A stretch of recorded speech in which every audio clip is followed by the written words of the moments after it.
acompanhar o nosso estudo de hoje, nós vamos ler do capítulo 19, A Fé Transporta Montanhas, o item 11, que é uma instrução do Espírito José, chamada A Fé Mãe da Esperança e da Caridade. E nós vamos complementar, vamos ilustrar esse estudo do Evangelho com mais uma historinha desse livro aqui, psicografado pelo Chico Xavier, chamado Ideias e Ilustrações. Então, desse livro aqui, nós vamos ler a história Por 5 Dias, é o capítulo 12. Uma história do Hilário Silva. Bom, então, são 19h45, vamos dar início à nossa reunião, lembrando sempre que essa é uma reunião em que todos nos colocamos como trabalhadores do Cristo. Nós acreditamos que, além do singelo estudo que nós realizamos, um trabalho muito mais importante de atendimento espiritual é realizado durante esse estudo, que é importante também, porque é o estudo do Evangelho, dos ensinamentos do Cristo, que constituem o caminho único para a nossa felicidade. Mas, além de estudarmos um tema específico, acreditamos que a espiritualidade superior realiza importantes atendimentos e nós podemos favorecer esses atendimentos com os nossos pensamentos elevados, doando fluidos salutares. Então, é muito importante que nos mantenhamos agora concentrados, desligados das nossas questões diárias, domésticas, e vamos procurar, então, penetrar o âmago do ensinamento do Cristo. E o seu pensamento concentrado pode também atuar sobre mim, me ajudando e me inspirando no comentário da página.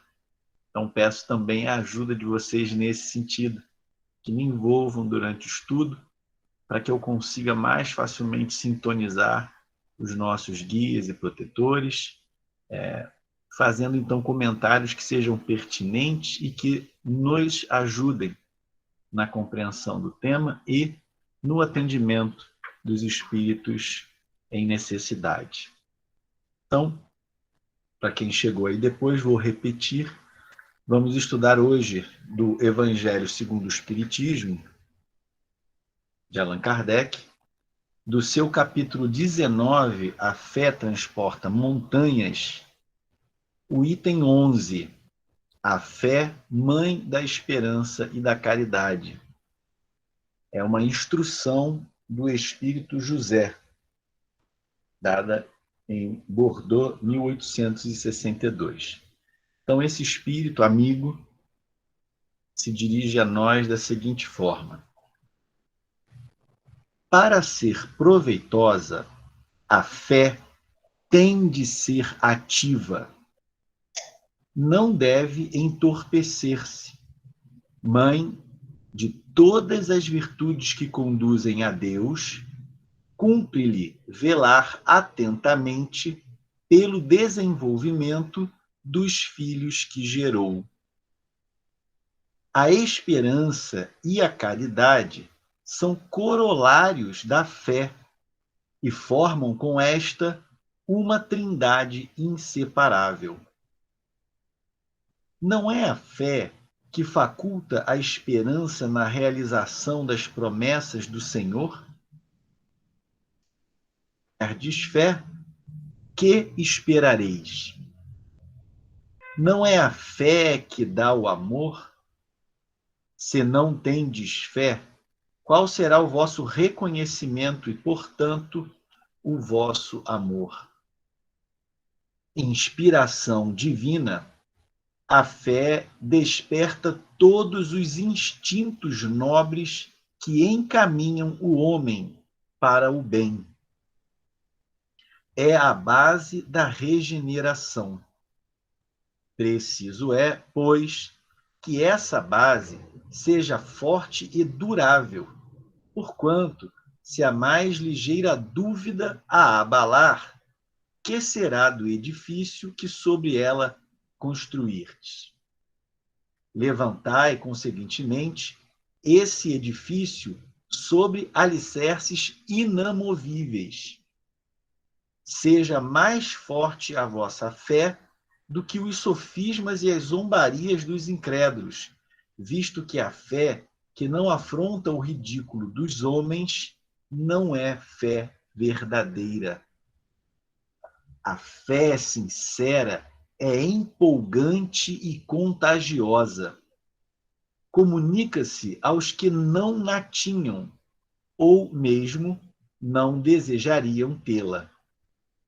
Encontra palavras persuasivas que vão à alma, ao passo que a fé aparente usa de palavras sonoras que deixam frio e indiferente quem as escuta. Pregai pelo exemplo da vossa fé, para a incutirdes nos homens. Pregai pelo exemplo das vossas obras, para lhes demonstrardes o merecimento da fé. Pregai pela vossa esperança firme, para lhes dardes a ver a confiança que fortifica e põe a criatura em condições de enfrentar todas as vicissitudes da vida. Tende, pois, a fé com o que ela contém de belo e de bom, com a sua pureza, com a sua racionalidade. Não admitais a fé sem comprovação, cega filha da cegueira. Amai a Deus, mas sabendo por que o amais. Crede nas suas promessas, mas sabendo por que acreditais nelas. Segui os nossos conselhos, mas compenetrados do fim que vos apontamos e dos meios que vos trazemos para o atingirdes. Crede e esperai sem desfalecimento. Os milagres são obras da fé. José Espírito Protetor, Bordeaux, 1862. É uma comunicação pequena, singela, mas profunda nos seus ensinamentos, da qual nós podemos destacar alguns pontos. Então, José começa assim: para ser proveitosa, a fé tem de ser ativa. Então, a fé não é a ação em si, mas para que nós tiremos proveito da fé, ela precisa gerar consequências atitudinais. Porque de que aproveita ter fé e permanecer com as mesmas imperfeições, com os mesmos vícios, inclinado à desesperança, à irritação? Então, a fé precisa ser ativa para que nós tiremos proveito dessa virtude que muito pode fazer por nós e pela nossa felicidade, se corretamente cultivada e posta em ação. Não deve entorpecer-se. Então, nós passamos um período, nós aqui, vamos dizer assim, né, os descendentes da tradição ocidental, um período longo da nossa história, os homens de fé se afastaram do mundo, foram para os monastérios, se isolaram, ficavam só ali, entre eles, rezando, estudando, copiando livros e tal.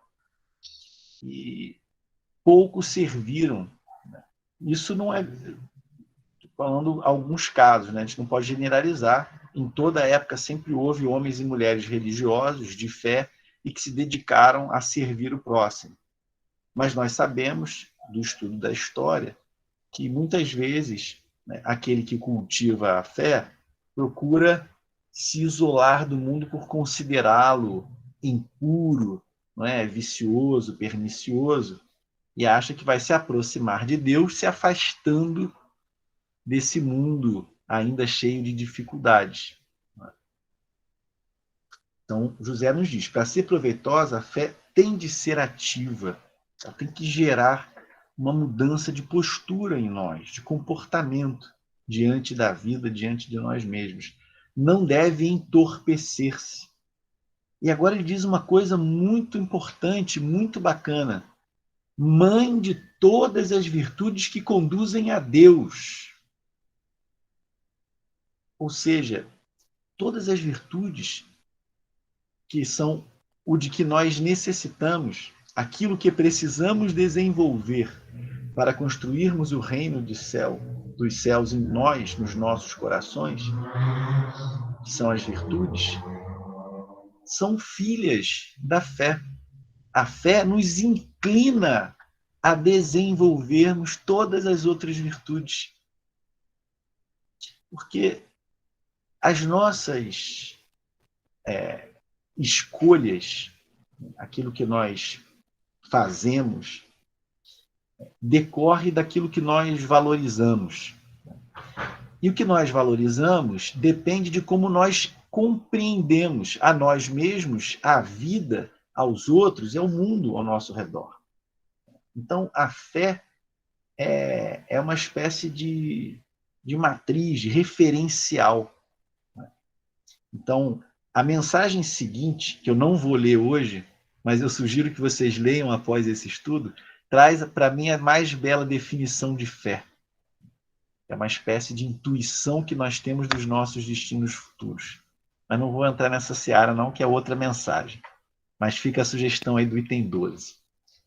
Então, quando nós temos essa certeza da existência de Deus, temos a certeza de que a nossa existência não é obra do acaso. Não estamos aqui em vão. A nossa existência, ela é fruto de um ato de amor e ela tem um propósito. Mas isso, tudo que eu estou dizendo, significa ter fé. Saber que foi criado por Deus, saber que Deus nos ama e que Deus nos destinou à felicidade, isso é ter fé.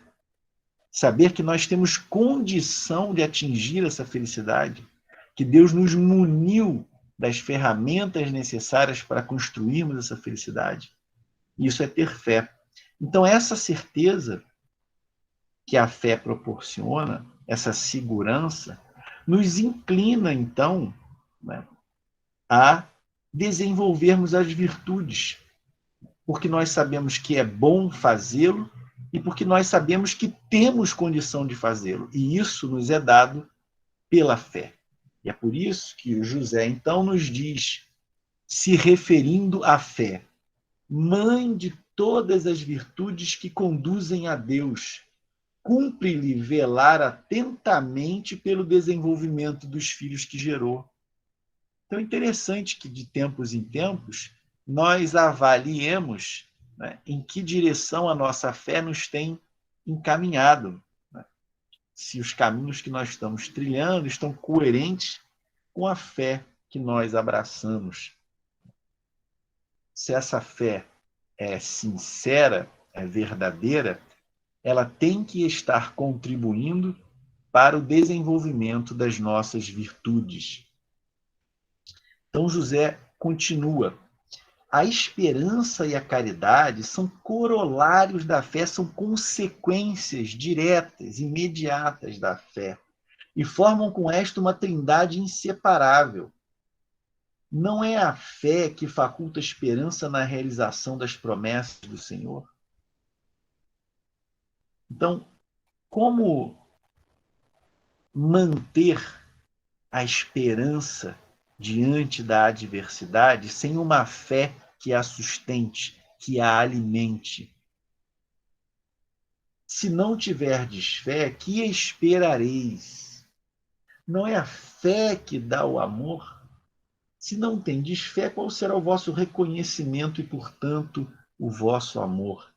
Então, José nos coloca aqui, né, a esperança tão importante. Na verdade, eu busquei esse estudo hoje, que está girando em torno da fé, mas eu busquei a esperança, era isso que eu queria. Nossa primeira reunião do ano, eu queria falar de esperança. E pesquisei aqui no Evangelho e descobri que a esperança aparece aqui, conectada à fé. Então, eu quero falar da fé, mas especificamente da fé enquanto geradora de esperança. É disso que a gente está precisando, e todo ano que se inicia é um momento de renovação das esperanças. Não só a esperança de que as coisas ao redor de nós melhorem, mas é uma renovação da esperança em nós mesmos, na nossa capacidade de progredir, na nossa capacidade de nos construirmos melhores, mais fortes, mais serenos, mais pacíficos, mais amorosos e assim mais propensos à paz e à felicidade. Ele continua dizendo: inspiração divina. A fé desperta todos os instintos nobres que encaminham o homem para o bem. E o que é esse bem? É o que está em acordo com as leis de Deus. E o que são as leis de Deus? A expressão da sua vontade, da vontade de Deus. Então, a fé nos inclina a realizarmos a vontade de Deus, que, em última instância, significa o que há de melhor para nós mesmos. Porque mais do que nós mesmos nos amamos e queremos o nosso bem, Deus nos ama e quer o nosso bem. E a fé nos inclina a isso. Ele diz, é a base da regeneração. Preciso é, pois, que essa base seja forte. Então, ele começa falando das boas consequências que a fé tem para nós. Como ter fé é algo saudável, no sentido de que a fé nos inclina a desenvolvermos as virtudes. E o José aqui destacou especialmente a esperança e a caridade. Mas agora, ao invés de dizer o que a fé gera, ele vai falar do que é necessário para a manutenção da fé. Já que eu já entendi que a fé é tão importante, pode me fazer tanto bem, como eu faço para ter uma fé robusta? Então ele diz, preciso é, pois, que essa base seja forte e durável, porquanto, se a mais ligeira dúvida a abalar, que será do edifício que sobre ela construirdes? Levantai, consequentemente, esse edifício sobre alicerces inamovíveis. Seja mais forte a vossa fé do que os sofismas e as zombarias dos incrédulos, visto que a fé que não afronta o ridículo dos homens não é fé verdadeira. Tem uma história que eu gosto muito, eu já usei ela tantas vezes, mas já tem muito tempo que eu não falo dela, então vou falar dela de novo, mas tenho certeza que vocês vão lembrar, que é uma historinha que está lá no livro Ave Cristo. Ela não é a história principal do livro, mas durante muito tempo eu me esqueci da linha principal, da história principal do livro, mas nunca me esqueci dessa historinha particular, que é a história do Rufo. E é muito difícil falar em fé e não lembrar dessa história, que o Rufo era um escravo, era um servo, né, um escravo de uma família romana, num período ali um pouco posterior à vinda do Cristo. Né? E os romanos, eles adoravam outros deuses, em particular Cíbele, ou Cibele, e estavam incomodados com aquela inclinação do povo para o cristianismo, que estava se espalhando, estava crescendo. Então fizeram uma solenidade lá na casa, em que todos os escravos teriam que renegar a sua crença em Cristo e prestar culto a Cibele. E quem não fizesse isso seria sacrificado e sua família vendida. E o Rufo não se dobra.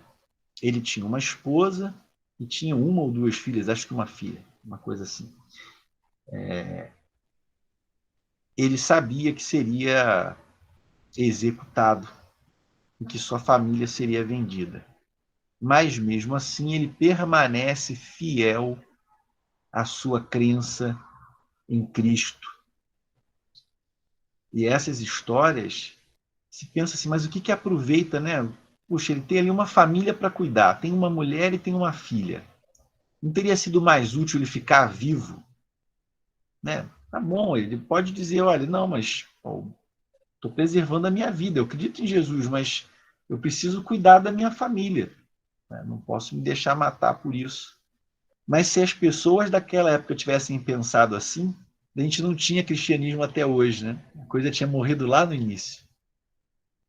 Então ele não estava ali servindo só a sua pequena família consanguínea. Ele estava servindo a humanidade, ajudando os ensinamentos do Cristo a permanecerem entre nós, porque nós todos morremos mais cedo ou mais tarde. Mas esses ensinamentos vivem principalmente pela seiva vivificadora de coragem desses que não abjuraram. Então, ele... Mas eu fico pensando, eu sou marido, eu sou pai também. Né? E aí, como funciona a cabeça de um homem, né, nesse momento? Como é que ele avalia, como é que ele pesa as coisas? E nós podemos, então, nesse momento, pela escolha que ele faz, mensurar o tamanho da sua fé. Porque a sua esposa e a sua filha não era uma questão de crença, elas estavam fisicamente ali do lado dele. Ele podia vê-las, tocá-las, abraçá-las, ouvi-las, sabia das suas necessidades. Mas e as promessas do Cristo? Eram uma ideia. Mas é impressionante a concretude que essas ideias têm para quem tem fé. Então, a certeza que ele tinha em torno das promessas do Cristo era tão sólida quanto a certeza que ele tinha de que possuía uma esposa e uma filha. Não tinha dúvida nenhuma. Eu sei que eu tenho uma esposa e filha que elas estão aqui do meu lado, mas as promessas do Cristo pode ser verdade ou pode não ser. Não, não tem isso. Aquilo é concreto para ele, quase palpável. Para um homem daquele optar por ser... E não era simplesmente uma questão de perder a vida. Ele foi atado a um cavalo e arrastado ainda vivo. Uma morte terrível. Eu imagino que a dor que ele sentiu devia competir com a dor da insegurança do que poderia acontecer naquela época com sua esposa e sua filha. E ainda assim, essa foi a escolha que ele fez. Então, essa é a escolha de alguém que tem uma fé inamovível, uma fé inabalável, e essa fé gera esperança. Porque certamente que para ele, esse caminho que traria uma dor ali no presente, esse caminho para ele seguramente levaria a um destino melhor. Então, é a esperança como consequência imediata e direta da fé, da crença, da certeza. A esperança de que a promessa do Cristo se realizaria para ele e para a família dele. para a família dele já começou ali mesmo, porque enquanto ele estava sendo atado ao cavalo que o arrastaria, um dos homens que se encontrava naquela casa, naquela propriedade, para comprar as famílias dos escravos que porventura fossem sacrificados, se aproximou dele e disse: morre em paz, meu irmão. Eu também sou cristão e a tua família terá uma família comigo. Então, estava dizendo que estava ali, era um cristão que foi ali prestar socorro aos cristãos que ele sabia que seriam executados. Então, veja como que a graça divina, né, que é isso, não é um passe de mágica, né, mas é um conforto, é um cuidado, é um carinho com todos aqueles que se colocam a serviço dessa mensagem libertadora. Então, esse homem se aproxima e diz isso. Ele podia morrer sem saber, morrer angustiado, na dúvida, mas Deus permitiu que ele recebesse esse alento, esse conforto. Então o homem chega e diz: morre em paz, meu irmão, eu também sou cristão. Puxa vida,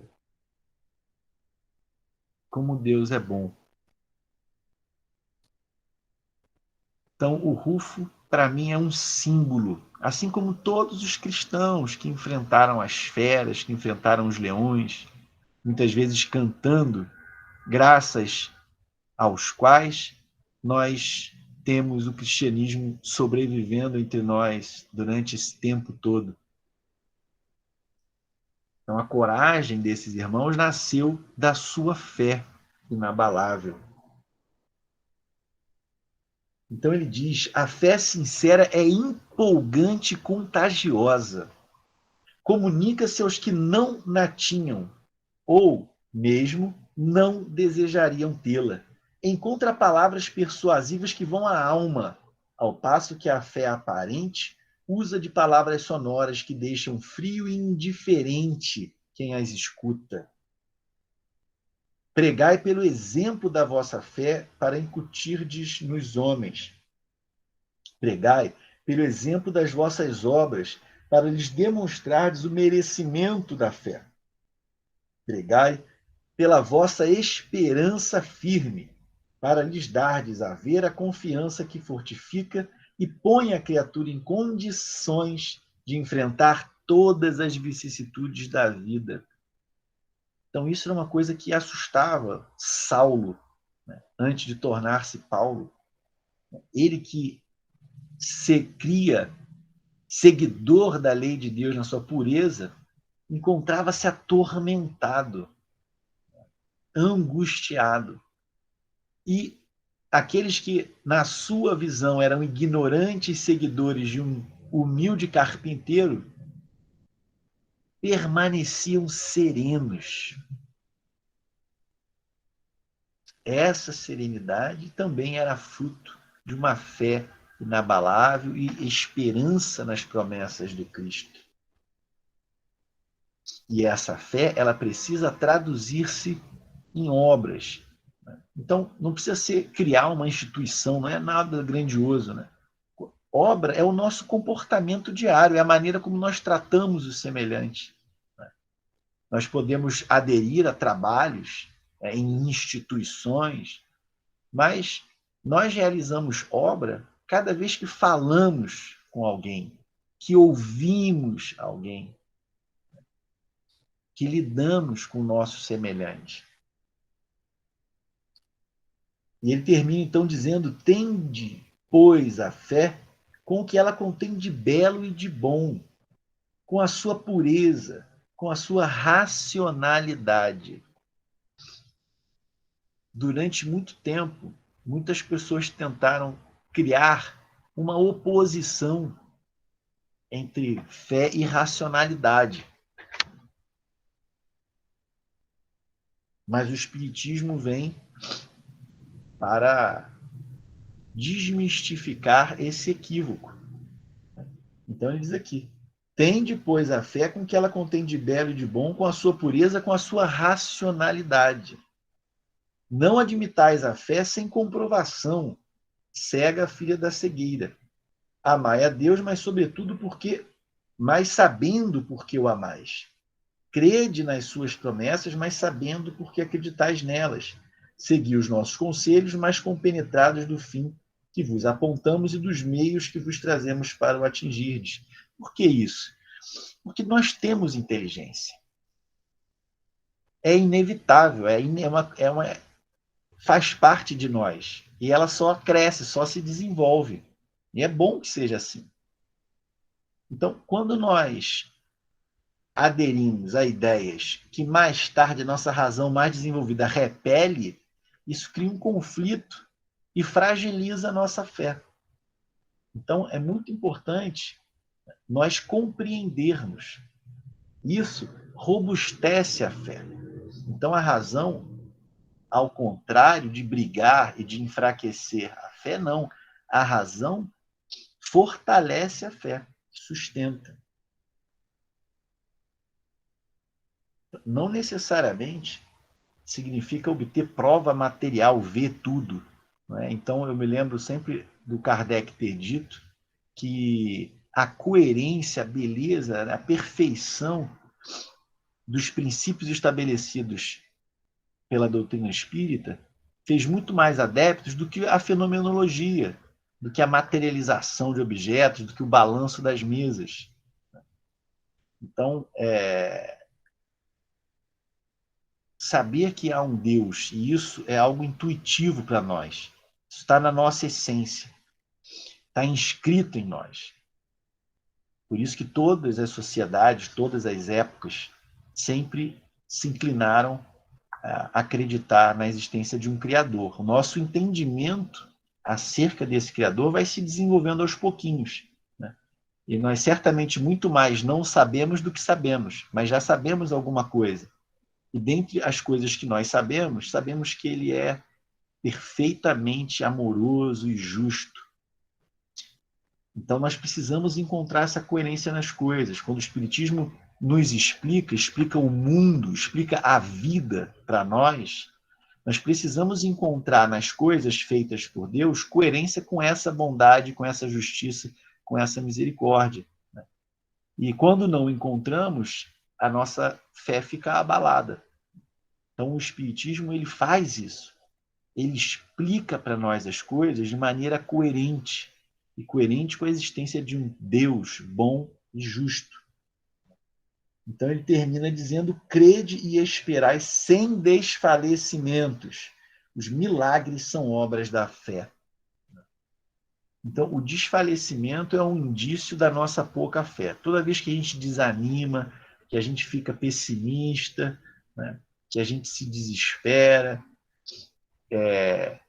isso tudo são sinais de que a nossa fé está balançando, está fraquinha, né? A gente precisa, então, fortalecer a fé.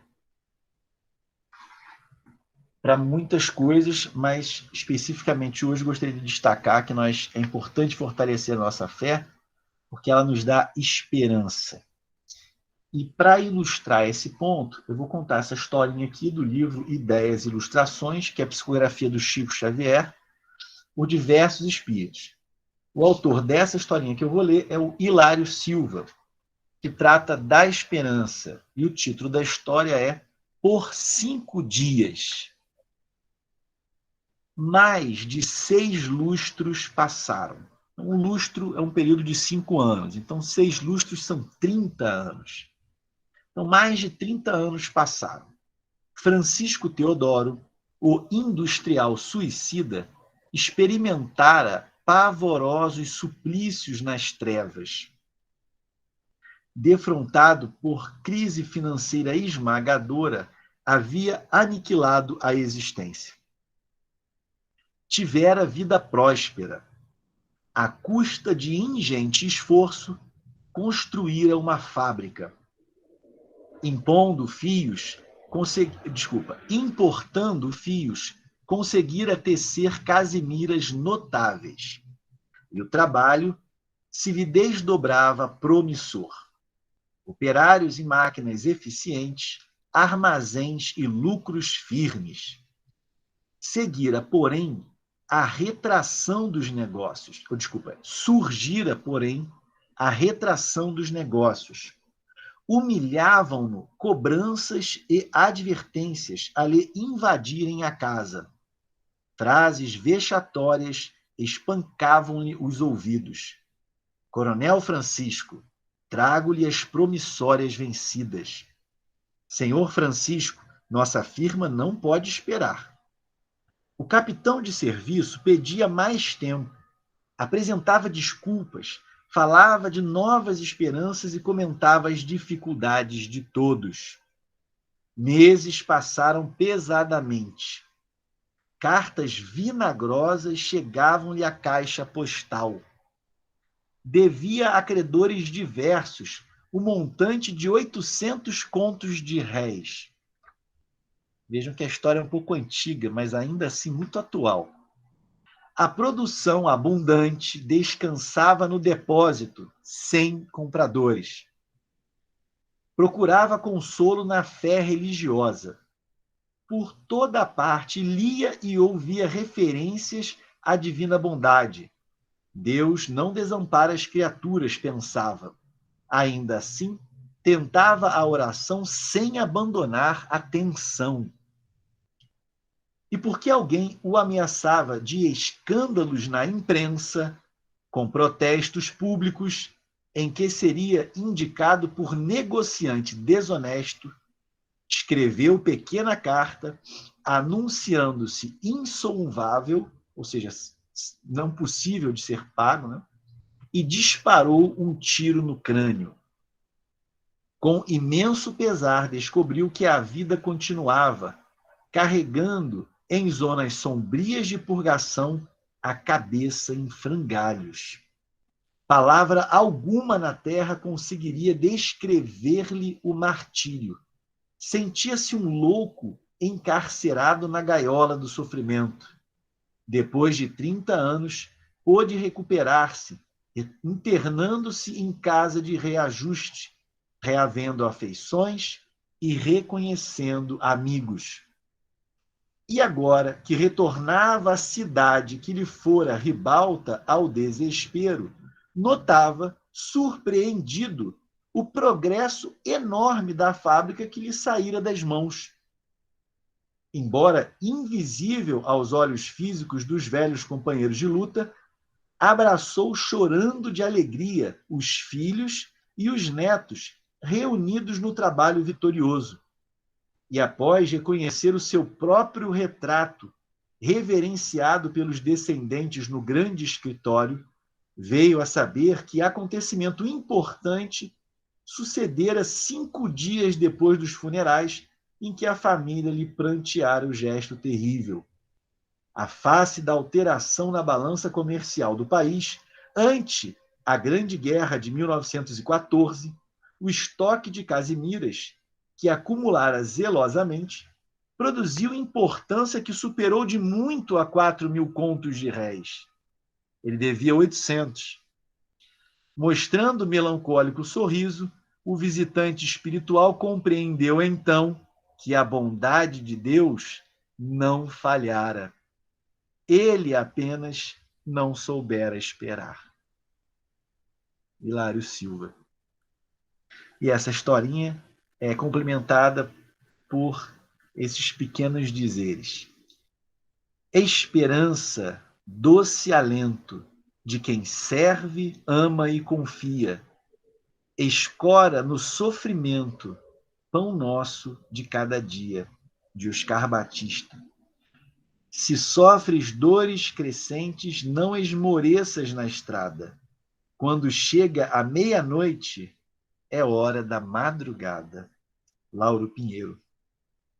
E, por fim, diante da noite não acuse as trevas, aprende a fazer lume.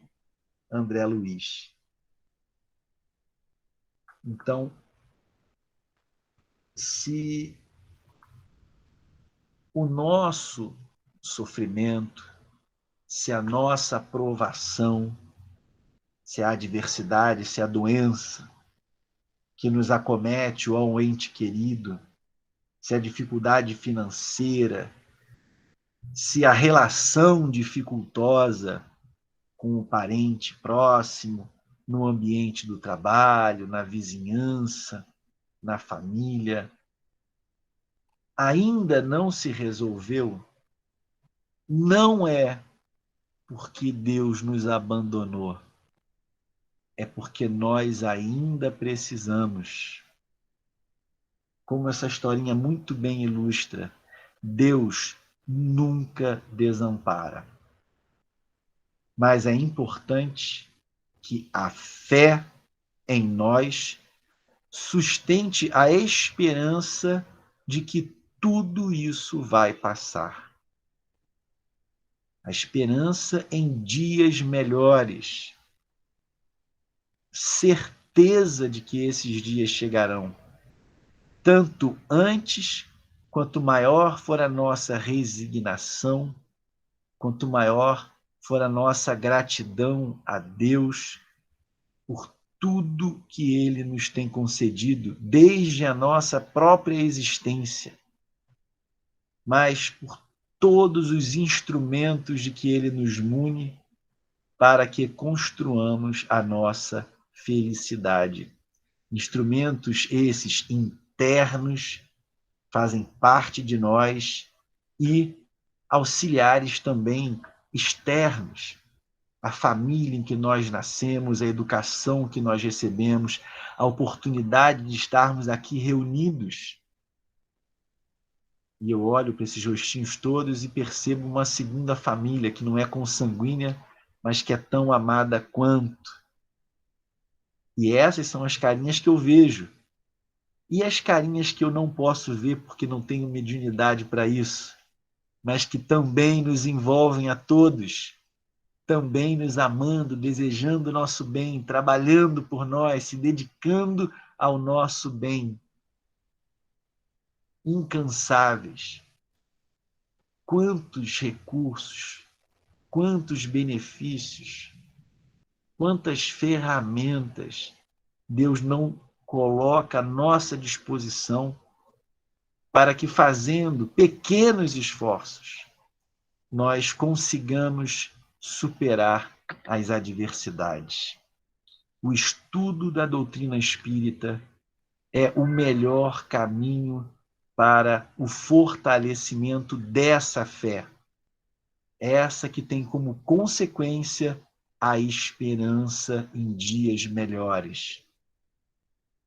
Há pouco, um novo ano surgiu, que ressurja em nós também mais forte essa fé, mãe da esperança e da caridade. Que nossos amigos espirituais encontrem em nós mentes e corações abertos à sua influenciação superior.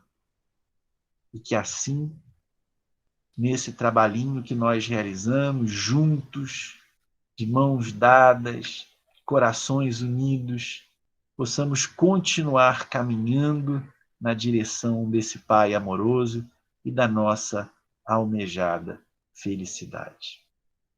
Que Deus nos protejam a todos, que a sua paz permaneça conosco, agora e sempre.